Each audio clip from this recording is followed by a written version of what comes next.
So after Zanzibar, we went over to Dar es Salaam, which is it's not the capital city of Tanzania, but it's the biggest city in Tanzania. And so it was a completely different place to Zanzibar. There's more HIV and there's more malaria. And like I said, we were in a smaller hospital, a private hospital. And so that meant we saw different patients to what we experienced in Zanzibar. We saw slightly more well-off patients, and there was a lot less patients, obviously. But it was more ordered. It was more like a Western hospital, and it was more like what we were used to experiencing. So the doctors turned up every day, and there was actually an X-ray machine that worked, and drugs to give the patients.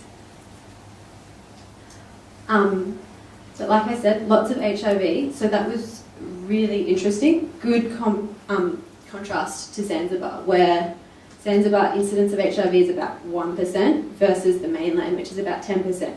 So every patient who walked through the door who had HIV was like a textbook case. They had not just HIV, but 4 other conditions associated with HIV that we just don't get exposed to at home here. It's just completely different medicine and completely different ways of managing it. We also got to see a few of the other government hospitals around Dar es Salaam, and we found them very similar to the Zanzibar one, where it was there was 3 patients to a bed. Just people everywhere and very, very unorganised. And then from there, I also got to help out with the non-communicable diseases mobile clinic inauguration opening ceremony, which was a very official ceremony. And they also had a clinic running that day.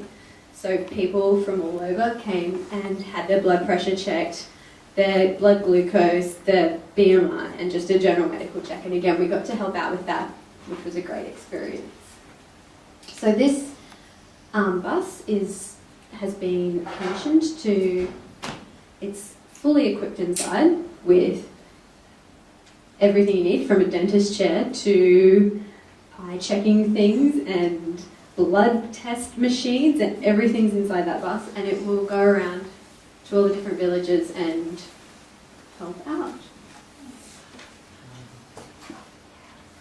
So what did we end up doing?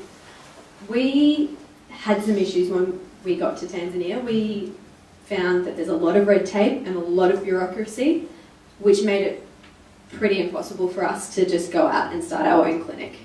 So what we did was we joined the other clinics. We went with the Zanzibar Outreach Program. We went with the mobile clinic in Dar es Salaam.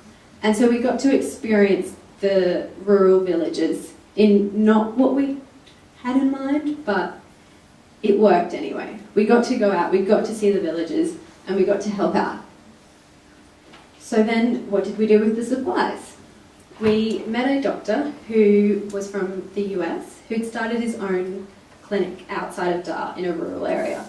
And so he had this clinic that he'd built that villagers would come to, and then he'd also go out to the other rural villages. And we met up with him and we hung out with him for a while, and we got to go out to the villages with him and help out. And so we donated the equipment to him and one of his nursing friends who also lives out in the rural area.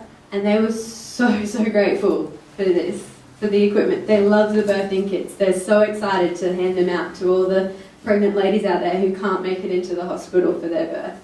They're giving out the first aid kits to all the families who need them. And the rest of the medical supplies we donated to Dr. Joel and his clinic, and he was very, very grateful. So here's some photos of his clinic, the Azima Medical Clinic. And so that's his clinic. And in the top left-hand corner, that was the village we went to. You can get an idea of the mud and stick houses that exist out there. So future plans for me, hopefully wanting to return to Tanzania to help out. And I'd like to go as a doctor and provide support where I can. But also maybe Medicine Sans Frontières in the future. And rural Australia, hopefully, at some stage. I've applied to the Northern Territory for my intern year next year, so we'll see what happens. But the experiences that I've had from Tanzania have just helped me so much, just to get an idea of what it's like to work in a third world country and to work in a rural setting. So, thank you very much. Or Asante Sana, as the Tanzanians say.